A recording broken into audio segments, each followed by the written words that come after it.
Padre Celestial, por tu misericordia que nos has dado, Señor, por tu bondad, Señor. Padre, porque tú eres bueno, Señor Jesús. Nos has dado la vida, Señor Jesús, y como dice este precioso canto, Señor, escudriña nuestros corazones, Señor. Queremos estar limpios, perfectos delante de ti, Señor. Por medio de tu sangre, Señor Jesús, queremos, Padre, oh Dios, estar listos y apercibidos, Señor, porque en cualquier momento se escuchará ese clamor que dirá: he aquí el esposo viene, salid a recibirle, Señor.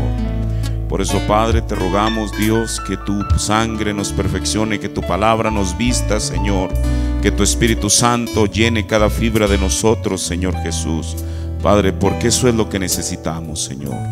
Padre, ahora te pedimos que en esta tarde tú vengas y nos hables tu palabra, Señor, y que ella sea de beneficio, Señor Jesús, que sean las vitaminas aquellas que nos fortalezcan, Señor, en nuestro caminar, Señor, que sea el pan de vida que nos alimente, Señor, que sea el agua siempre presente procedente de la roca que sacíe nuestra sed, Señor. Padre, ayúdanos, Señor Jesús, y bendice a tu pueblo en el nombre del Señor Jesucristo. Amén. Dios bendiga a cada uno de ustedes en esta tarde. Les saludo en el nombre de nuestro Señor Jesucristo. Les voy a invitar que tomen una escritura muy conocida en la epístola del apóstol San Pablo a los Filipenses. Es una escritura muy conocida. En Filipenses, el capítulo 3. Filipenses 3. El verso 12.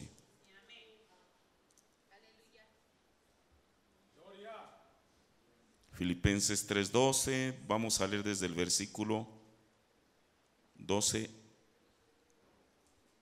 al 14. ¿Lo tiene?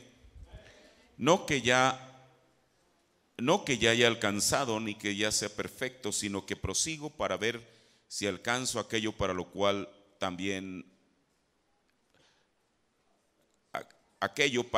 fui también alcanzado de Cristo Jesús. Hermanos, yo mismo no hago cuenta de verlo ya alcanzado, pero una cosa hago, olvidando ciertamente lo que queda atrás y extendiéndome a lo que está delante. Prosigo al blanco, al premio de la soberana vocación de Dios en Cristo Jesús. Amén. Tome su asiento. En esta tarde voy a hablar un pequeño pensamiento de la palabra del Señor y quiero titularle Cuando llegue al cielo. Esto no es un asunto de cuando usted llegue al cielo, sino cuando yo llegue al cielo, y espero que usted también haga eso algo personal. Porque mire, en ocasiones, y esto es parte de la vida, y esto no es solamente a nosotros como iglesia local, todo creyente alrededor del mundo que ha creído esta palabra, a veces los problemas cotidianos abruman a la persona. A veces hay problemas en la familia, en el hogar, en el trabajo, donde sea. Y no solamente los problemas cotidianos que son parte de nuestra vida misma, y no nos asombramos ni nos quejamos de ellos, porque el Señor, como bien lo dijo el profeta de Dios, no nos prometió un lecho de rosas. Jesús mismo lo que nos prometió, lo que nos dijo fue que si alguno quiere venir en pos de mí, primeramente que se niegue a sí mismo, luego que tome su cruz, y la segunda cosa es que San Lucas dijo que diariamente me siga. Ahora, también a veces la gente camina cabizbaja, porque yo creo que ninguno de nosotros deliberadamente queremos fallarle al Señor, queremos que nuestra caminata sea perfecta. Pero a veces esas cosas, no solamente a Dios, sino al uno, al otro, parece que todas esas cosas nos hacen que perdamos de vista el objetivo principal para el cual fuimos llamados. Porque fuimos llamados con un propósito aquí en la tierra para ser hijos de Dios, pero esto solamente es el trayecto hacia un destino.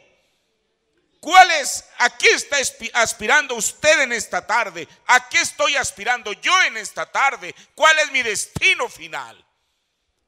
Queremos llegar a la gloria. No estamos aquí solamente para ser un grupo religioso más de todos aquellos que se reúnen en el mundo. Aunque ciertamente nos reunimos porque ese es uno de los deberes que la palabra de Dios nos da, pero también estamos aquí porque queremos llegar a un objetivo. Bueno, yo espero que usted tenga el mismo objetivo. ¿Y cuál es el objetivo después de que aceptamos al Señor Jesucristo como nuestro Salvador? Nuestro objetivo es llegar al cielo. Yo creo que nadie, y esa sería una pésima excusa, que alguien dijera, hermano, pues yo aunque sea que me quede como virgen fatua, no importa que tenga que pasar por los horrores de la gran tribulación. Y quiero decirle que esto se está acercando. El día de hoy se anunció que la nación más poderosa del mundo, los Estados Unidos, así en un chasquido de dedos, despidió 800,000 personas. ¿Por qué? Porque un profeta lo dijo, que llegaría un momento en que esa nación estaría ¿en qué? En bancarrota.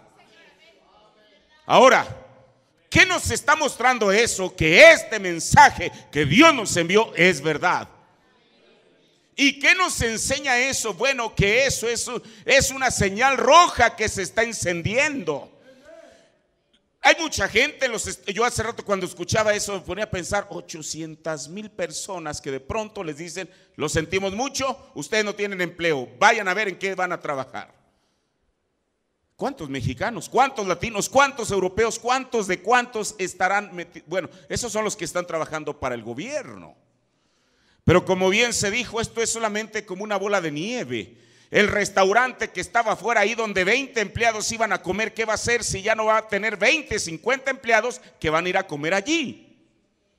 Bueno, el administrador, el manager, como le dicen allá, pues va a tener que despedirlos. Todo eso viene como una espiral. Ahora, ¿por qué? ¿Por qué eso está sucediendo? Para cumplir lo que dice la Biblia. Bueno, si el mundo, hermano, la gente lo ve solamente como una crisis de un país, nosotros lo vemos como una profecía siendo cumplida.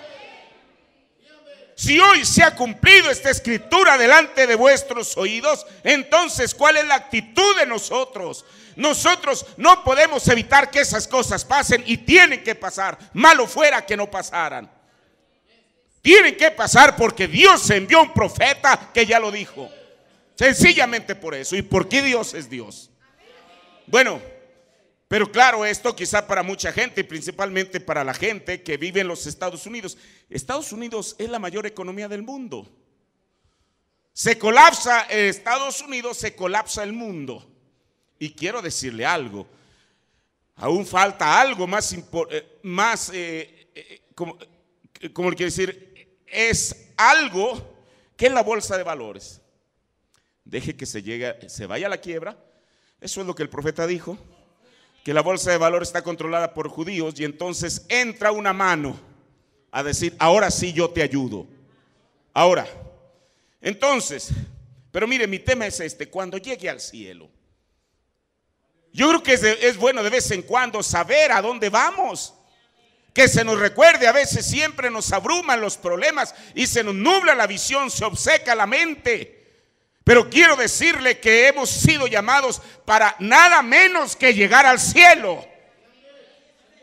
Bueno, espero que usted lo crea. Esta no es una promesa mía, es una promesa de Dios.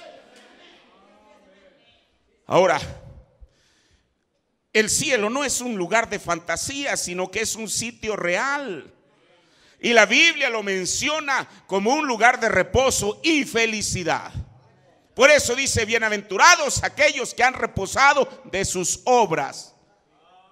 Porque aquí eso es la tierra, solamente trabajar, solamente hacer esto, aquello y lo otro. Pero viene un reposo para el creyente, desde luego que hay un reposo aquí, lo cual es el Espíritu Santo en el corazón de la persona. Pero también hay un reposo literal. Y no me refiero a un cierto día, sino cuando lleguemos allá. Ahora, mire, los creyentes de la iglesia primitiva fueron estimulados cuando escucharon a aquel gran apóstol San Pablo narrar de su propia experiencia. Y les dijo, yo conozco a un hombre, si en el cuerpo o fuera del cuerpo no lo sé, el asunto es que fue allá. Y después les dijo a los romanos cosas que ojo no vio, ni oído ha escuchado, son aquellos que Dios tiene preparadas para los que le aman. Cuando la gente escuchó decir aquello, la gente quizá estaba bajo aquella expectativa de ir personalmente y preguntarle a Pablo: oye Pablo, ¿qué más viste? Quizá él no podía explicar la experiencia de bien a bien como él lo dijo. Él no sabía qué es lo que había pasado. Lo único que sabía es que había llegado a un lugar que era real. Ellos quizá habían escuchado que Jesús le había prometido a aquel ladrón: hoy mismo estarás conmigo en el paraíso. Pero ¿qué era? Pero aquí estaba un testigo ocular que podía decirlo como una experiencia de primera mano lo que era aquel lugar. Ahora, ese fue el mensajero Alfa.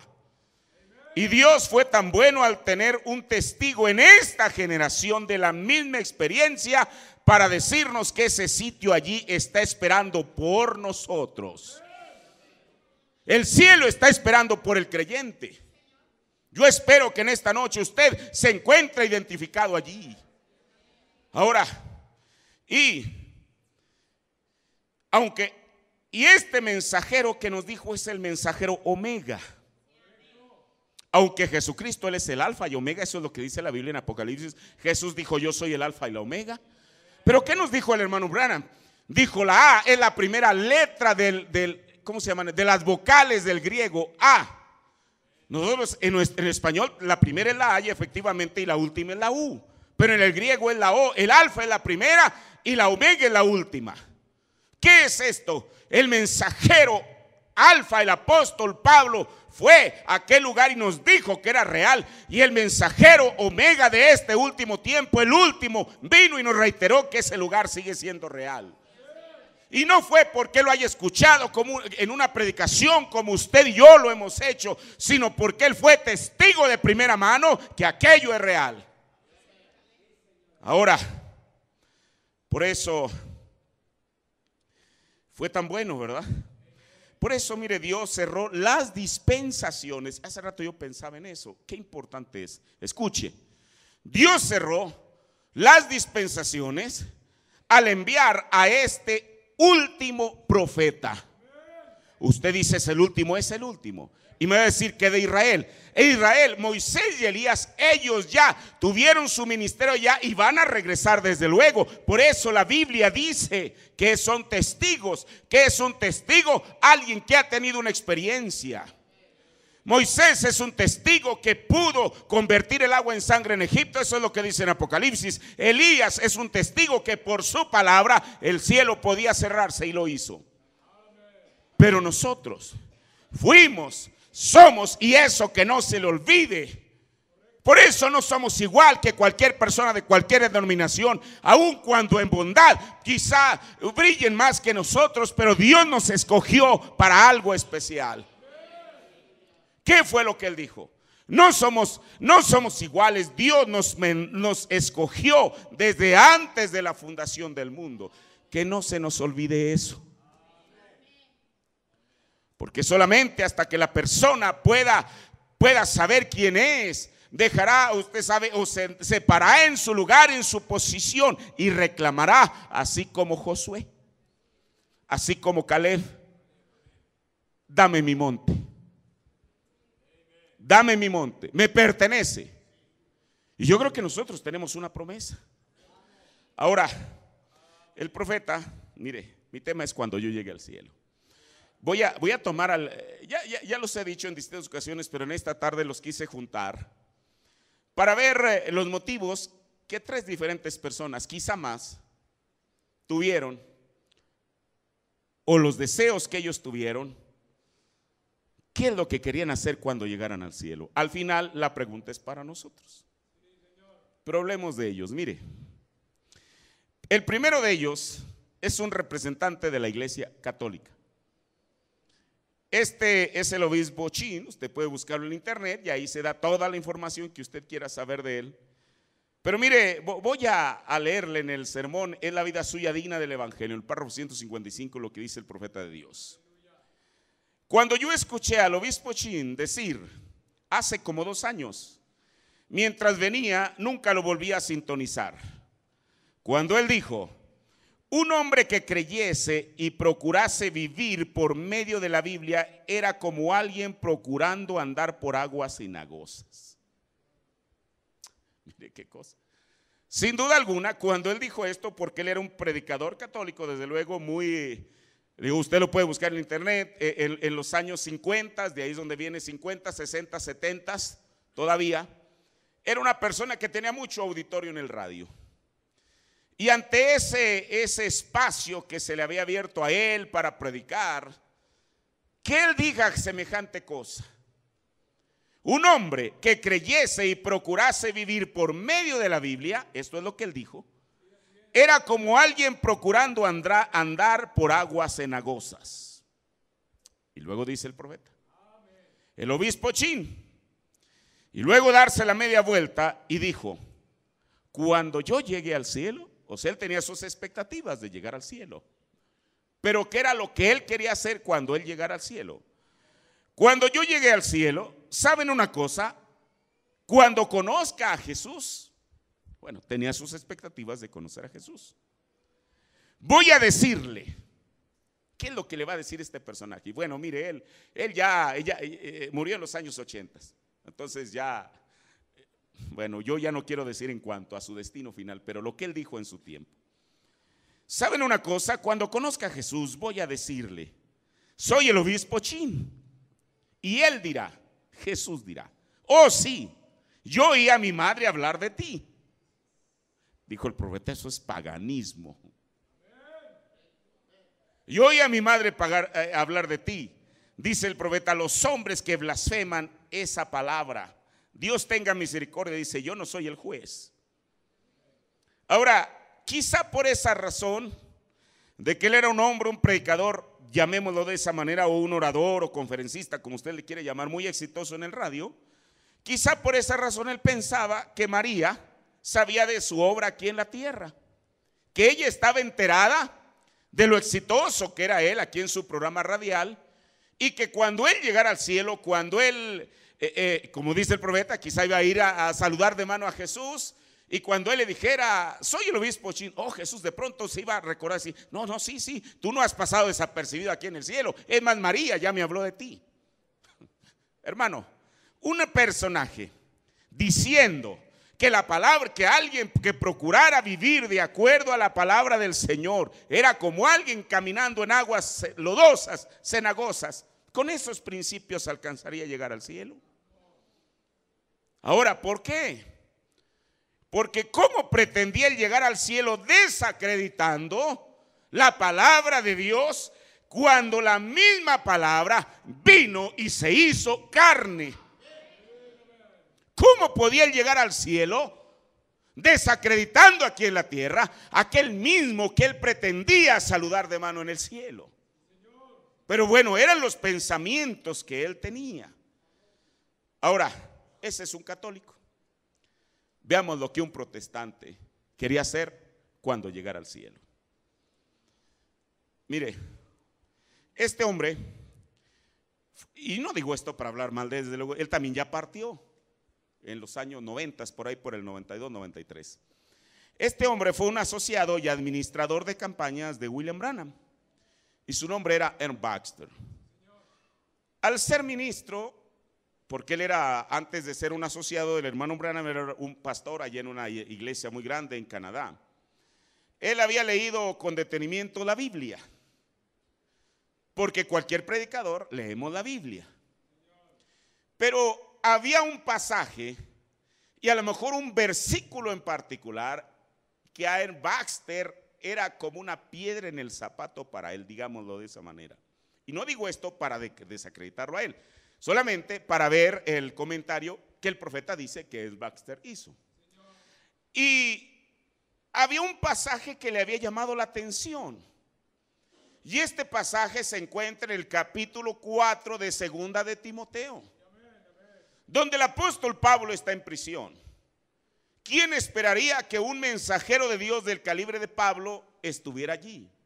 Pero no solamente eso, sino que el invierno había llegado y Pablo le escribe una carta a Timoteo, su hijo en el evangelio, y le dice: Timoteo, tráeme el capote.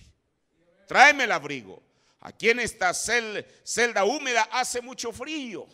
Así que por favor tráelo. Pero no solamente eso, sino que como una manera de queja, le dice, mira Timoteo, todos me han abandonado. Pablo no merecía eso. Pero así, bueno, yo no quiero decir así es el destino, así es la palabra de Dios. Todos me dejaron. Solamente Lucas está conmigo. Lucas, un hombre que hasta donde sabemos, él no era un ministro, él solamente fue un hombre que Dios usó para escribir uno de los evangelios más hermosos que han sido escritos. Cuando él ve a Jesús, al mismo personaje que ve Mateo, que ve Marcos, que ve Lucas y que ve Juan, cada uno de ellos lo vio distinto. Mateo lo ve como un rey, Marcos lo ve como siervo, Juan lo ve como Dios, como el águila, pero Lucas lo ve como hombre. Pablo y Lucas se conocieron en Troas y Dios le permitió, porque así estaba dentro de la economía de Dios, que Lucas escribiera tanto el evangelio que lleva su nombre como el libro de los Hechos. ¿Y cómo sabemos? Porque Lucas comienza el libro de los Hechos diciendo en el primer tratado, Teófilo, y lo comienza a escribir en Yotuel en tercera persona. Pero a partir de que Pablo va a Troas, Lucas se incluye en el asunto y dice, fuimos, hicimos, venimos, etcétera. Ahí estaba ya Lucas, no insertado, pero estaba dentro del plan de Dios que él fuera parte de esa historia. Ahora, así como mucha gente podía razonar la palabra de Dios, Pablo era un hombre poderoso. Así como dice la Biblia, cuando Lucas habla de Jesús de Nazaret, dice que Jesús era un hombre poderoso en obra y en palabra. Pablo lo era de igual manera. Era un hombre que cuando él estaba hablando a un cónsul ahí del evangelio y un individuo estaba ahí para hacer contrapeso, le dice unas palabras muy fuertes. Y le dijo, ¿hasta cuándo dejarás de torcer los caminos del Señor? Desde este momento estarás ciego. Y el hombre inmediatamente una cortina negra cayó sobre él y andaba buscando después de haber hecho mofa. Bueno, ¿qué asunto tenía este hombre meterse en esos problemas? Pero bueno, él lo quiso. Un hombre que mientras Pablo estaba predicando, el culto se alargó hasta medianoche y estaba quizá en el segundo piso, ahí en la ventana escuchando, pero quizá él llegó cansado del trabajo, comenzó a cabecear y de pronto se comenzó a ladear y se cae de cabeza ahí. Imagínense usted la impresión para los oyentes. Ahora, ¿qué es lo que va a pasar? El apóstol Pablo va y se recuesta sobre él, y aquel hombre, después quizá de haberse abierto el cráneo, milagrosamente y instantáneamente resucita vida. Ese era el calibre de Pablo. La Biblia dice, usted lee el libro de los Hechos y está lleno de las obras maravillosas que Pablo hizo. Él, qué cosa.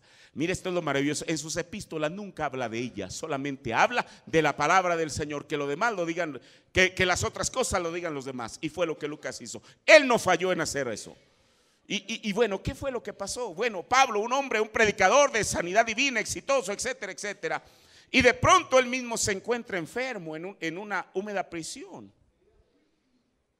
Y entonces le dice a Timoteo, solo Lucas, el médico amado, está conmigo.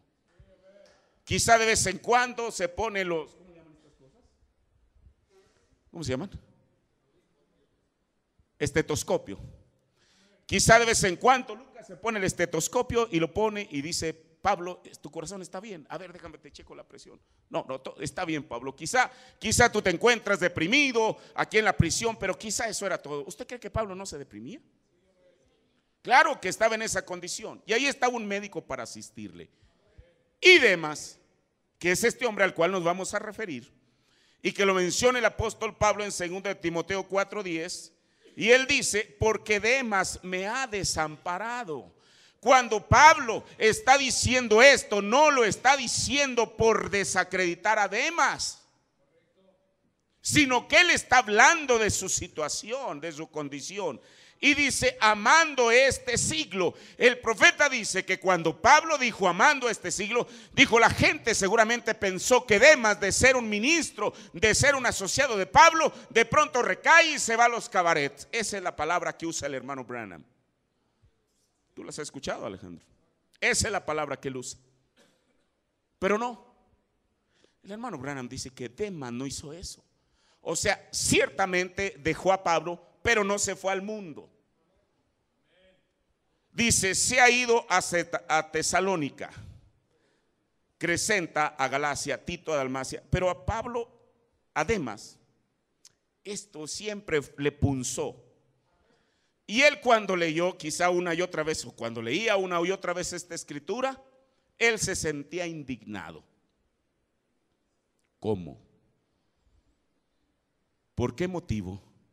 Es que Demas abandonó a Pablo. La Biblia no nos dice los detalles, pero un profeta fue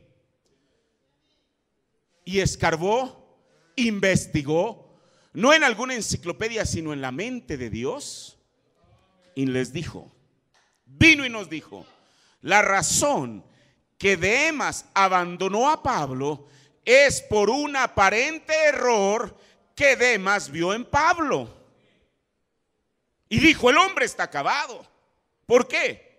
Y mire, muchas veces uno puede razonar muchas cosas, y esa es la pelea que tenemos cada uno de nosotros aquí, porque aquí se pelea la más grande batalla jamás peleada. Mire, hace rato yo estaba escuchando el audio de ese sermón, Vida Eterna y cómo recibirla. Ese no está en español, lo estaba yo escuchando. Y entonces el profeta dijo algo tremendo. Dije, Señor, ayúdame. Dijo, muchas veces, dijo, usted puede pensar que alguien le odia. Dijo, pero no es así. Dijo, es solamente su pensamiento. Dijo, pero aquel pensamiento llega a ser tan real que incluso usted esquiva a la persona. Yo dije, Dios, ¿quién está diciendo esto? Un profeta de Dios. Él, no un psicólogo, un profeta de Dios.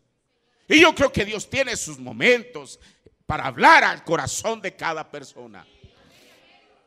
Demas dijo, bueno, ¿qué está pasando con este predicador? Él resucitó un muerto, yo lo sé. Él, no era él, sino era la indignación de Pablo cuando aquel hombre quedó ciego. Él oró por tanta gente. Yo sé de una mujer pitonisa que una ocasión iba diciendo, que cuando iba Pablo y Silas diciendo, estos hombres son siervos del Dios Altísimo. Y sabe una cosa, me gusta lo que el profeta dijo. Dijo, Dios no necesita que el diablo le asista. Así, hermano. Era el diablo el que estaba diciendo. Mientras que la gente los llevó a prisión, el diablo a través de aquella mujer estaba dando testimonio que ellos eran hombres de Dios.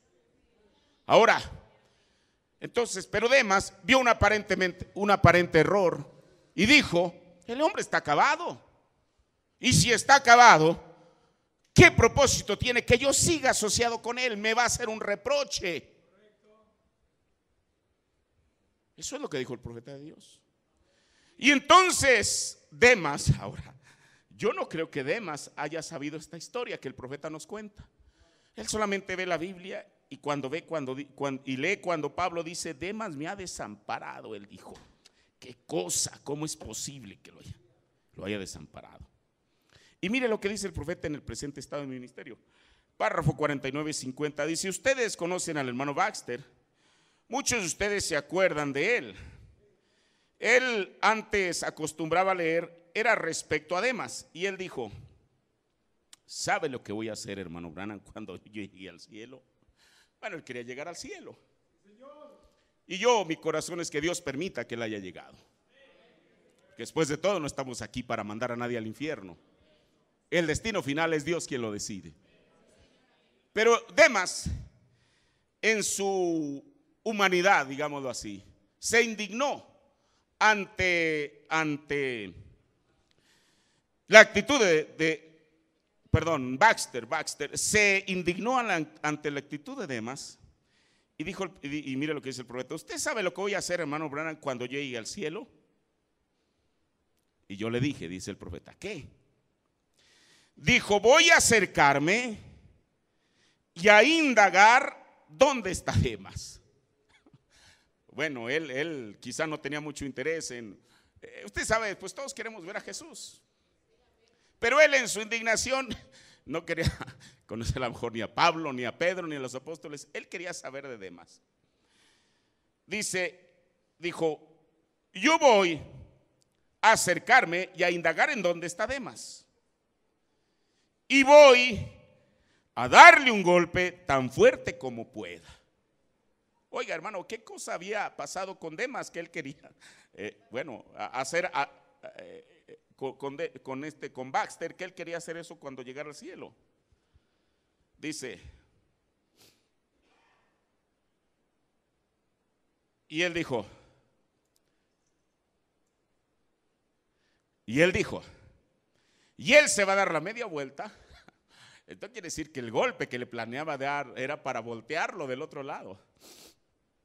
Y él se va a dar la media vuelta y a decir, Baxter, ¿para qué hiciste eso? Y él dijo, ¿por qué abandonaste al pobrecito de Pablo cuando todos lo habían abandonado? Esa era la indignación de Baxter. Por eso él quería desquitar su indignación, pues dándole un buen golpe, que lo volteara como si fuera un trompo. Yo sé que los jóvenes no saben qué es eso, que volteara de esa manera. Dice el profeta, yo no apruebo eso.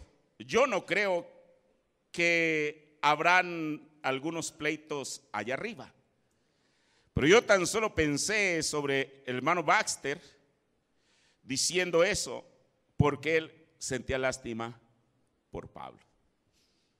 Ahora, ya escuchamos lo que un obispo católico quería hacer cuando llegara al cielo, lo que un predicador protestante quería hacer cuando llegara al cielo. Pero ahora quisiera mencionarle un poquito lo que un profeta de Dios quería hacer cuando él llegara al cielo. Mire, estaba pensando precisamente en este sermón que estaba escuchando en la mañana, que es vida eterna y cómo recibirlo. Aquí el hermano Branham dice en el párrafo 132, dice, mientras caminaba hoy y hablaba con un joven, yo le dije, cuando yo llegue al cielo, una de las cosas que yo quiero hacer era acercarme y darle un apretón de manos a un cierto personaje que hizo una cosa valerosa. Esto es lo que el profeta de Dios quería hacer. Y él habló respecto a uno al cual él quería ver. Y él quería darle un apretón de manos de diferentes cosas y cómo es que Dios bendijo al pueblo. Pero mire lo que el profeta dice. Cuando Urías, todos sabemos quién es Urías, el esposo de Betsabé. Cuando Urías, después que David había tomado a Betsabé su esposa, lo enviaron allá y lo hicieron, y ella estaba embarazada, y la trajeron a él, la llamaron a ella de tal manera que se pudiera acostar con Urías. Y dice el profeta, él no era un gentil, él no era un judío, él era un gentil. Ahora, yo creo que el hermano Branham tenía un motivo para, de todas las personas, tantos hombres tan grandes como David, Salomón, Moisés, Enoc, Adán, Noé, etc. Dentro de todos ellos, hubo alguien que a él le llamó la atención. Y era Urías el eteo. O sea, si era eteo es porque no era israelita. Usted sabe que los eteos eran parte de los demás pueblos paganos, así como los jebuseos, los eteos, los filisteos, etc. Pero por alguna razón, este hombre que no estaba contado dentro de la promesa de Abraham, él estaba en la gran mente de Dios, y Urías fue introducido al judaísmo. Como hemos dicho, usted sabe, los judíos aceptaban gentiles en el judaísmo, solamente que había porciones de la Biblia que ellos no podían recitar. Ellos no podían decir Jehová Dios de nuestros padres, sería mentir, porque ellos venían de un linaje distinto, venían de ser gentiles. No sé si me explico. Pero sí podían decir Jehová el Dios de nuestros hijos, porque ellos habían aceptado aquella fe. Desde luego, mire, yo leía una vez, porque estaba estudiando respecto a los bautismos, cómo es que en cierta manera los judíos, aún antes del tiempo de Jesús, ellos tenían un ritual parecido a lo que después fue el bautismo en agua. Quizá eso no está en la escritura, pero yo lo he estudiado dentro de los escritos judíos. Cómo es que cuando un gentil, una persona como usted y como yo, queríamos abrazar la religión judía, se tenía que hacer un ritual con nosotros, el equivalente a un bautismo, o sea, lo sumergían en agua. La siguiente cosa es, desde luego, que tenía que ser circuncidado, porque ese fue el mandato que Dios le dio a Abraham. Y si usted se fija en el trayecto del camino, cuando el pueblo, usted sabe, por eso que es algo importante para cualquier predicador, el que nunca nos olvidemos de los preceptos de la Biblia. Le voy a decir por qué. Y no que lo que uno que predique después esté mal, pero siempre es importante regresar una vez más al principio. Porque cuando el pueblo de Israel, si usted lee la Biblia, iban en camino al desierto, el Señor, o iban a entrar a la tierra prometida, el Señor le mandó a Josué que circuncidara al pueblo. ¿Lo ha leído? ¿Alguien lo ha leído de pura casualidad? Bueno, pero ¿por qué si estaban supuestos a hacerlo desde el tiempo de Abraham?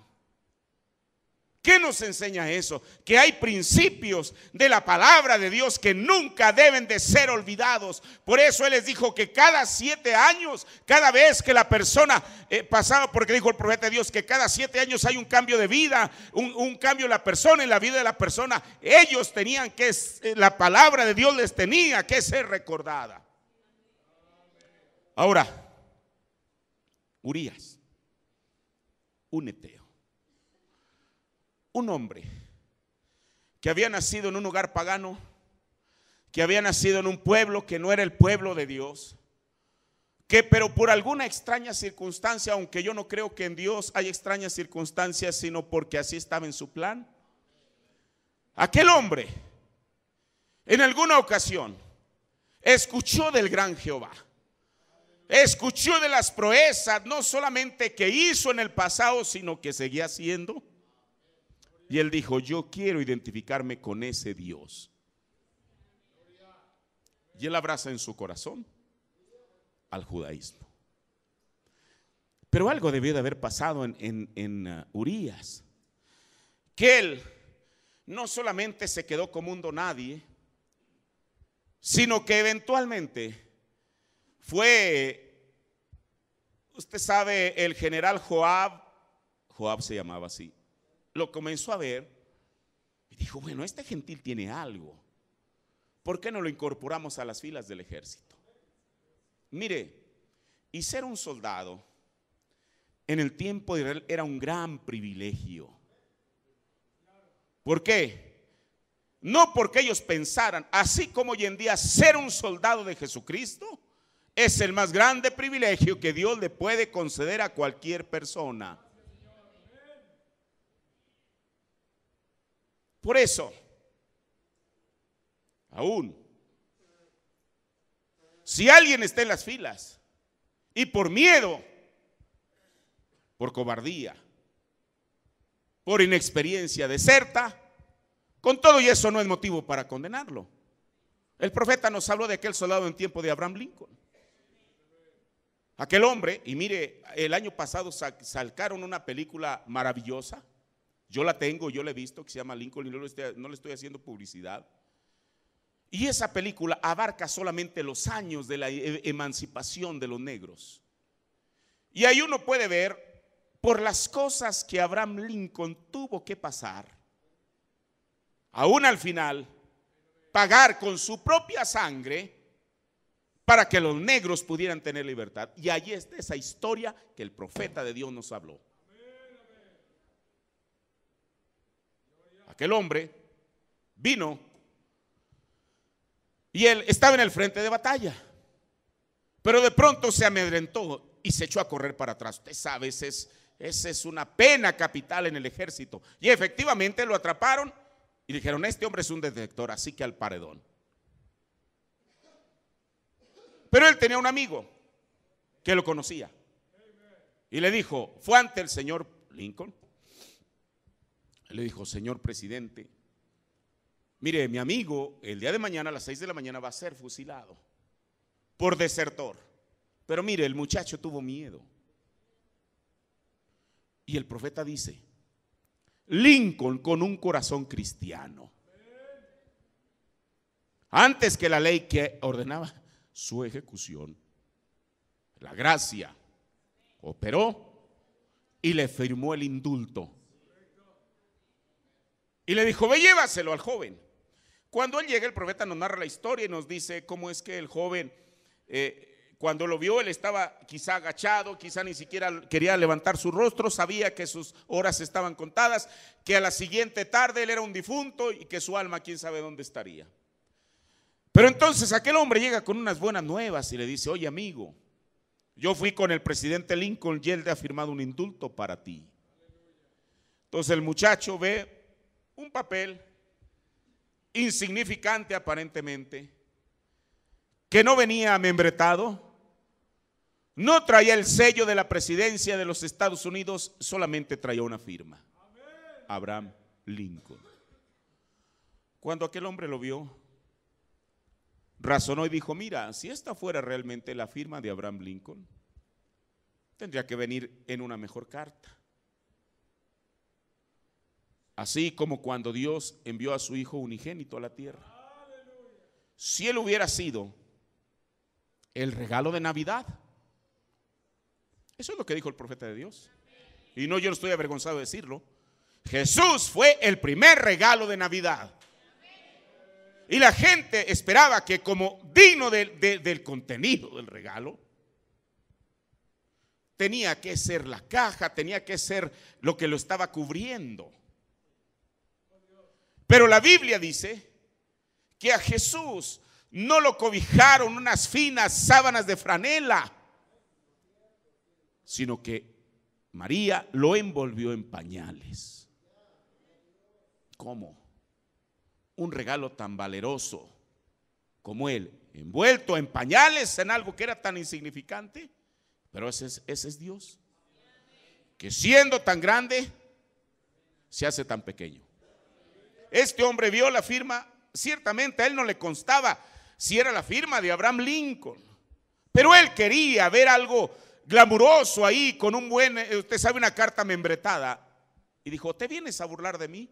Ese no es el presidente. A lo mejor tú inventaste cualquier otra cosa tan solo para atormentarme en las últimas horas de mi vida. Aquel hombre, su amigo, salió con un corazón desesperado usted sabe, triste, y al siguiente día lo ejecutaron, al soldado.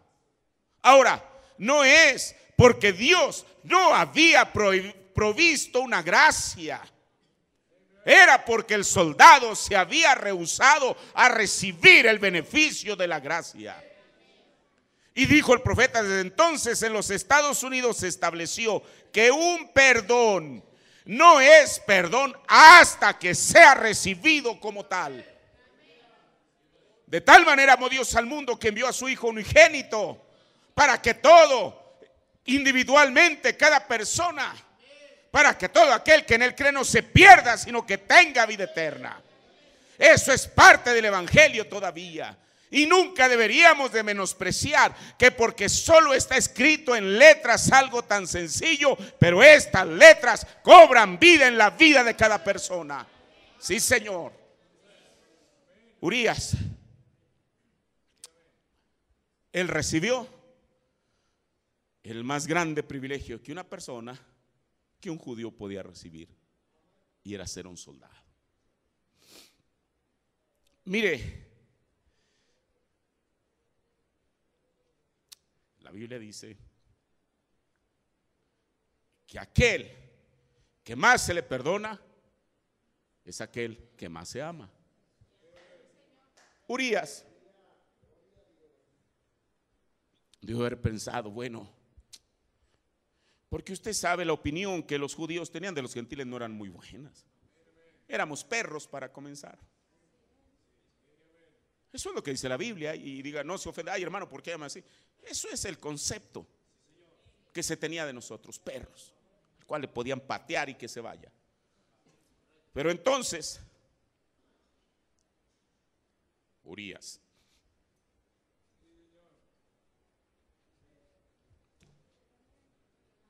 dijo, ¿quién era yo? Un miserable gentil.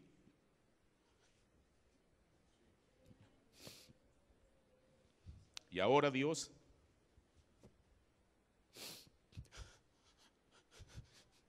me ha dado el rango más grande que pudiera darme. Soy un ejército, soy un soldado del ejército de las huestes del Señor. Hermano, cuando logremos entender desde dónde el Señor nos sacó y a dónde nos trajo, es hasta entonces que valoraremos lo que Él nos ha dado. Urías, él no tenía parte ni suerte, ni siendo un judío, no era judío para comenzar, pero mucho menos siendo un soldado. Pero él dijo, Señor, ¿de dónde me sacaste? Yo era un eteo, era un pagano, era alguien que ni siquiera te pasaba por la mente, Señor. Pero tú me sacaste. Y no porque tú me lo pidas, sino porque yo lo quiero hacer. Te voy a servir con todo lo que está en mí. Mire, ante Dios no hay injusticias. Yo siempre he pensado, y nunca para pensar mal de David, él tuvo su propio precio que pagar. Y si Dios le dio un precio que pagara, yo no le voy a aumentar un cero al cheque.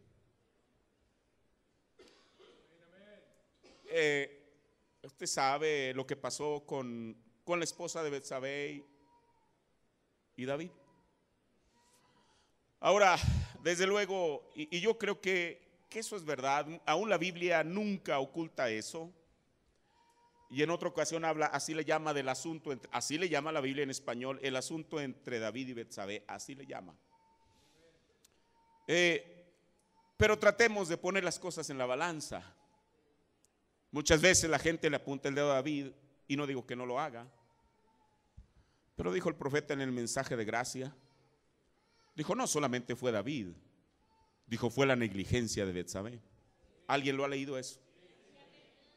Entonces balanceemos las cosas. Y claro, usted sabe la historia, después llegó a ser esposa de David, y sin duda alguna el precio lo pagaron juntos. Y yo, bueno, tengo una película tan preciosa una serie de películas, y entre ellas está esa. Y cómo es que cuando se vienen las cosas duras, en aquel matrimonio que después llegó a ser un matrimonio, nunca hubo un reproche de ella hacia él. Sencillamente, había un precio que había que pagar y había que pagarlo con dignidad. ¿Por qué? Porque un profeta de Dios lo había dicho. No era fácil, hermano. Si a mí me hubieran dicho, ve, dile esto a David, yo hubiera buscado a alguien más. Se trataba del rey de Israel. Y no porque David dijera, a ver, clávenle una lanza a este.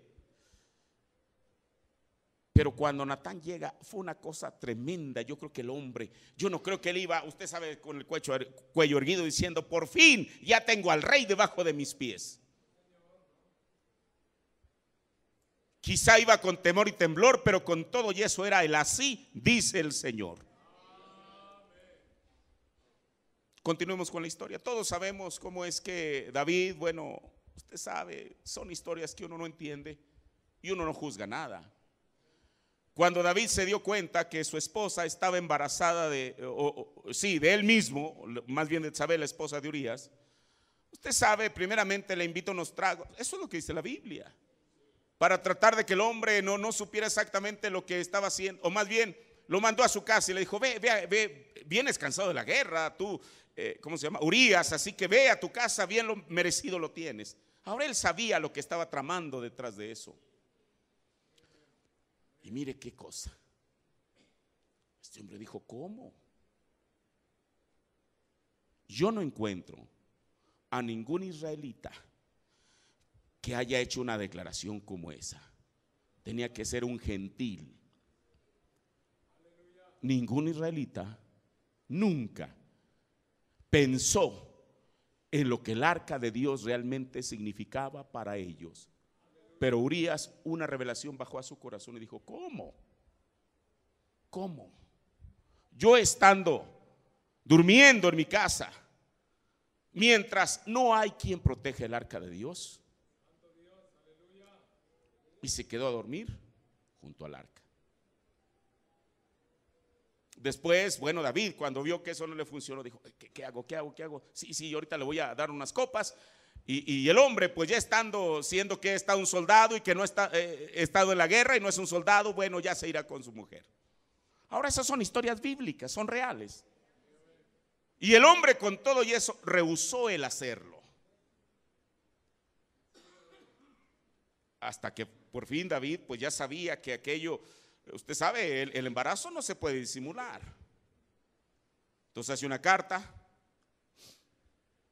¿Qué cosa? Y se la mandan al general. ¿Y sabe usted con quién se la mandó? Con Urías. Quizás le enrolló la cartita y le puso por ahí algo para que fuera así. ¿Qué tal si Urías hubiera sido una persona? Ay, me corroe. ¿Qué mensaje estará mandando el rey? ¿Que alguna felicitación para el ejército, etcétera, etcétera? ¿Qué tal si él se hubiera dado cuenta del contenido de la carta? Pero no. Él tenía un Dios en el cielo y un rey en la tierra, a los cuales les había jurado fidelidad. Él llega con su carta en el bolsillo y le dice: usted sabe cómo se saludan en el ejército, general Joab, esto de parte del rey. Ok, Joab le quita aquello, quizá envolvió la cartita y la desenrolla y la comienza a leer y ve a Urías, qué cosa. Pero usted sabe, en cualquier nación, aún en México, por encima del general, ¿cómo le llaman aquí? El secretario de la defensa, por encima de él está el presidente. No importa cuánto Joab era el general del ejército, por encima de él estaba David a cumplir la misión. ¿Qué decía la carta? Que pusiera a Urías en lo más tupido donde estaban las lanzas, de tal manera que fuera uno de los primeros que fuera muerto. Esas son historias, no son reales, hermano. Aquel hombre dio su vida por un principio de fidelidad que él tenía. Ahora entiende usted por qué William Branham, hubiera sido maravilloso conocer a tantos héroes de la fe. Ahorita lo voy a leer a los que él quería conocer, pero a Urías hizo algo en el corazón de un profeta de Dios, de tal manera que dijo: cuando yo llegue al cielo, a él es el primero que yo quiero darle un apretón de manos. Mire, esto es maravilloso, hermano. Mire lo que sigue diciendo el hermano Branham. Dice: cuando Urías, después que David había tomado a Betsabé su esposa y él fue enviado allá y lo tomaron, ella estaba embarazada y él la introdujo de tal manera que él pudiera acostarse con Urías. Él no era un gentil, dice el profeta. Él no era un judío, él era un gentil. Él era un eteo, un prosélito a la religión judía. Y ellos le dijeron que fuera allí y se quedara un tiempo en casa con su amorosa y hermosa esposa. Y él dijo: nunca Dios permita que yo haga semejante cosa como esa y el arca de mi Dios en el campo de batalla. Y él se negó a hacerlo. Y hermano, aquí está. Cuando yo llegue a la gloria, yo quiero acercarme con Urías y darle un apretón de manos y decir: alabado sea Dios, pues tu testimonio significó algo para mí en mi jornada terrenal. Más adelante, mire, esto, tu testimonio significó algo para mí. ¿Cuál era el testimonio de Urías? Un testimonio de fidelidad. Dice el profeta: yo quiero acercarme a Daniel y decir: tú sabes, Daniel, cuando entraste ahí sin temor delante de aquellos leones, ese testimonio significó algo para mí. Sí, Señor. Yo quiero ver al apóstol Pedro y decir: Pedro, aquella noche cuando tú estabas en la cárcel y el Señor entró con una gran luz y destelló sobre ti, oh, yo siempre admiré eso. Porque él sabía lo que esa luz significaba. Esa luz está de este lado. Había estado presente con él desde el principio de su ministerio. Nosotros no adoramos la luz, pero sabemos que ese fue Dios mismo quien se dignó a bajar en este tiempo y tomarse una fotografía con su siervo. Eso no sucede cada sexenio, hermano, nunca sucede.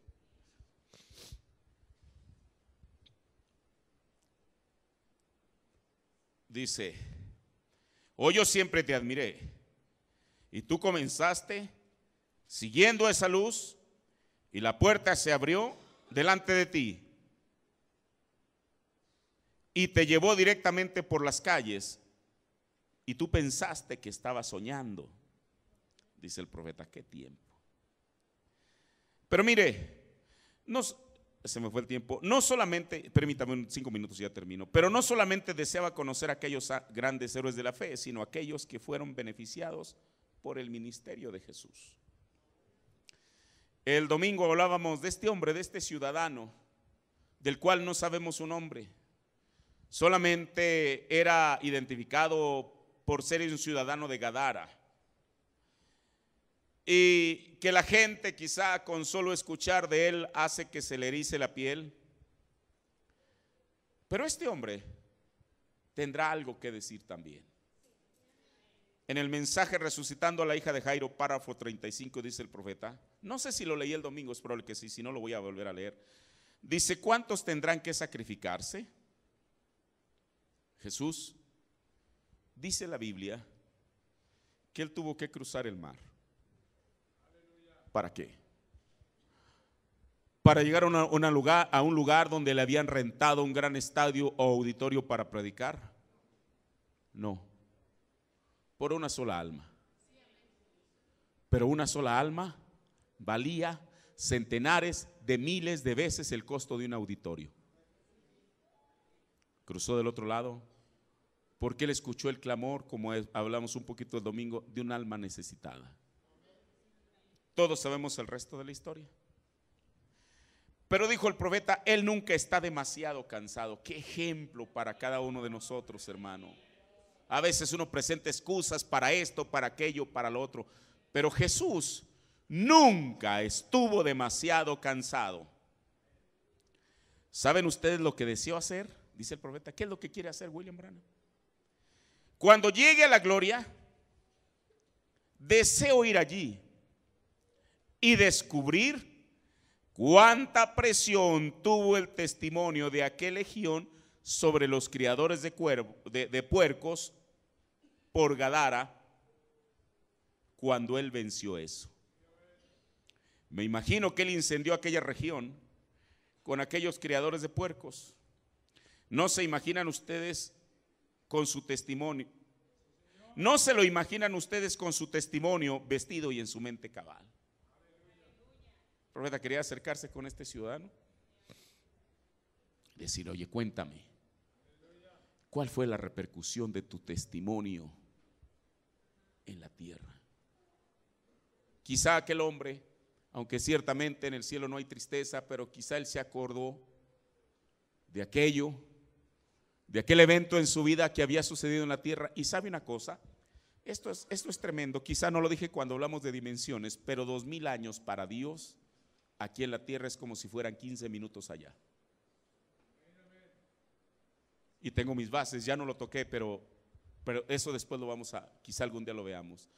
Quizá él se acordó de algo que en el cielo apenas habían pasado quizá 15 minutos, desde que él había sido liberado, desde que todos sabemos la historia, y quizá él con tristeza pudo reconocer delante de William Branham y decirle: sí, hermano Branham, mi testimonio es ese, pero la repercusión que tuvo sobre los habitantes de Gadara es que ellos no quisieron gastar en hacerle un avivamiento donde estuviera Jesús, porque le salía demasiado caro. Eso es lo que dijo el profeta en otra ocasión.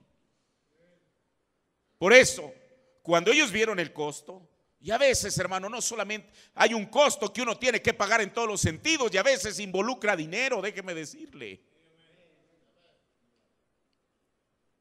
Cuando ellos comenzaron a ver la multitud de cerdos que se fueron al despañadero, le dijeron: Jesús, vete, vete, vete, vete. Ya nos salió demasiado caro tenerte en nuestra región. Eso es la repercusión de la cual el profeta habla que su testimonio tuvo sobre aquellos criadores de puercos. Termino ahora, sí. Ahora,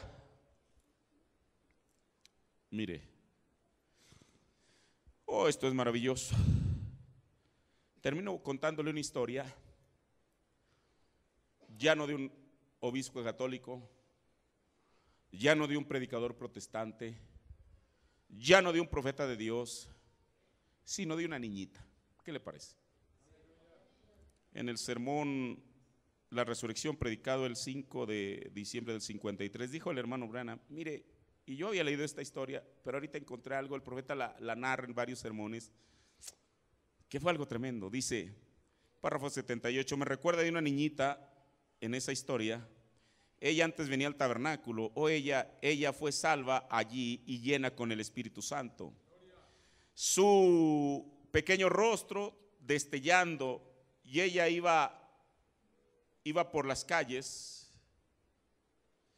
Y un anciano, Dorsey, esta palabra no entiendo qué quiere decir, dice, estaba allí, que vivía en Utica, ¿cómo es esta palabra? Un inconverso hasta la médula. Él estaba parado allí con un asadón trabajando en las hierbas el domingo. Y ustedes saben, limpiando su parcela de jitomate, y esta pequeña niñita se acercó, más bien venía por el camino cantando, Cristo me ama, bien lo sé. Dice, tan solo cantando al tope de su voz. Se apellidaba Dorsey el señor. Dice, y el señor Dorsey le dijo, oye, ¿qué estás haciendo? Ella dijo, ¿cómo está usted, señor Dorsey? Él dijo, alabado sea el Señor. Ella dijo, acabo de recibir el Espíritu Santo. Y él dijo, tonterías, ¿dónde has estado? Billy Branham te va a volver loca. Ella dijo, pues yo me siento muy bien. Dijo, ¿y qué es lo que traes ahí en el brazo? Ella dijo, es mi Biblia. Él dijo, ¿tú crees esa historia ahí respecto al pez y la ballena o que se tragó a Jonás? Ella dijo, sí, señor. Él dijo, ¿crees tú que la ballena se tragó a Jonás? Ella dijo, pues si la Biblia dice eso, oh hermano, más bien dice, ella dice, Pues si la Biblia dijera que Jonás se tragó a la ballena, yo lo creería. Ven, lo que fuera. Ella dijo, él dijo, tontería. Él dijo, ¿cómo vas a demostrarlo de cualquier otra manera que no sea la fe de que la ballena se tragó a Jonás? Ella dijo, cuando yo llegue al cielo, se lo voy a preguntar a Jonás. Dice el profeta, así es exactamente. Pues dijo él, entonces tal vez, ¿qué tal si Jonás no está allí? Dijo, entonces usted tendrá que preguntárselo. Él estaría en el infierno, exactamente, dijo. Usted tendrá que preguntárselo. Dice, eso es bueno, eso es una buena cuestión, es una buena cuestión. Si Jonás no está en el cielo, entonces usted pregúntelo porque él estaría donde él estaría. Así es, hermano. Ahora, termino con esta pregunta. ¿Qué es lo que usted va a hacer cuando llegue al cielo? ¿Qué es lo que quiere hacer?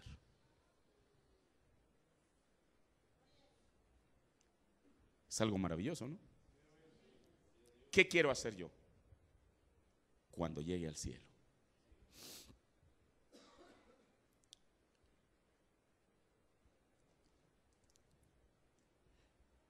¿Por qué no se lo dice al Señor mientras oramos?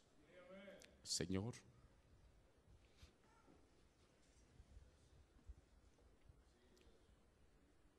estas historias son tan maravillosas, Señor.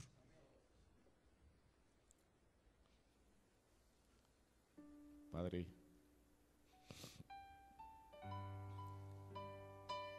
en esta noche, Dios, hemos estudiado estas cositas tan preciosas, Dios. Pero ahora, ¿qué queremos hacer nosotros cuando lleguemos al cielo, Señor? Sin duda alguna, cada uno de nosotros en este momento estamos pensando, Señor,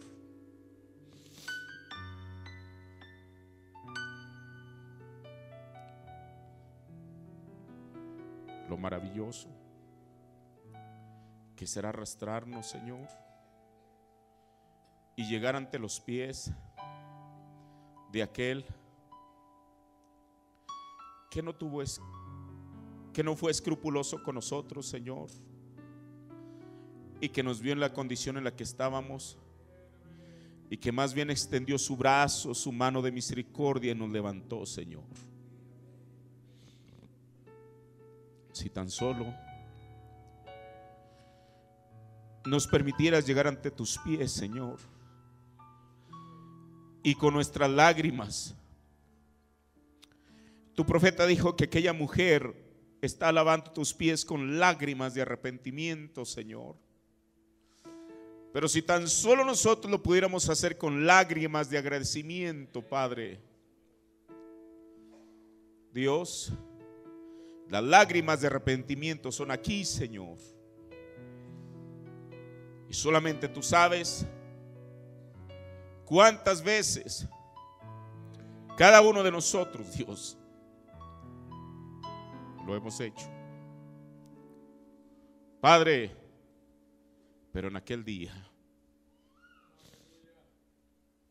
quisiéramos escuchar aquella dulce voz que dice tu palabra y que dijo tu siervo, que tú dirías: ya no llores, todo ha terminado. Padre, ayúdanos, Dios, a nunca perder la visión, Señor, de esas hermosas palabras, Padre, que mientras haya un mundo seguirán resonando. Cuando tu profeta dijo que hay un infierno que evitar y hay un cielo que ganar, Señor. Padre, ayúdanos, Dios, a llegar y que nunca olvidemos eso, Padre, cuando lleguemos al cielo. Ayuda a tu iglesia, ayúdanos a todos, Padre. Te agradezco por esta pequeña porcioncita de tu palabra, Señor. Que ella nos ayude, nos anime, nos confortes, Señor. Y que aún, oh Dios, si el enemigo ha tratado de nublarnos la visión, Señor, que nunca olvidemos que hay un cielo que es real. Y que siempre, Dios, ese sea nuestro motivo. Que podamos pensar en nuestro corazón y decir, Señor, sí, yo quiero hacer algo cuando vaya al cielo. Quiero hacer algo cuando llegue al cielo. Gracias, mi Dios, por tu palabra. Bendice a tu pueblo y que esta palabra encuentre un corazón que la reciba. En el nombre de Jesucristo. Amén.